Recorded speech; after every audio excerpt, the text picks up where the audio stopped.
ግን አንድ ጥያቄ ልጠይቃችሁ ፈልጋለሁ። እንግዲህ ይህንን መልእክት የምትሰሙ አባቶች፣ እናቶች፣ ወጣቶች ልትሆኑ ትችላላችሁ።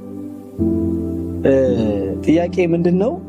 ከተወለዳችሁ እስካሁን ቀን እስካሁኗ ይህንን መልእክት እስከምትሰሙበት ቀን ድረስ ለተናገራችሁት መልካም ጥሩ ቃሎች 10 ብር ይከፈላችሁ ብትባሉ፣ ልብ አድርጉ፣ ለተናገራችሁት መልካም ቃሎች ከተወለዳችሁ እስካሁኗ ቀን ድረስ ለተናገራችሁት መልካም ቃሎች 10 ብር ይከፈላችሁ ብትባሉ፣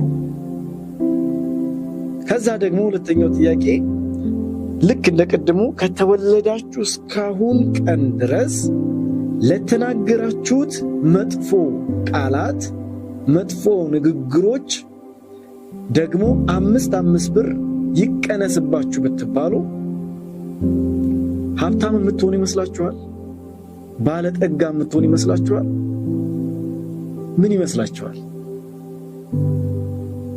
መልሱን ለእናንተ ተዋለሁ። የእግዚአብሔር ቃል ምን ይላል ስለ አንደበት?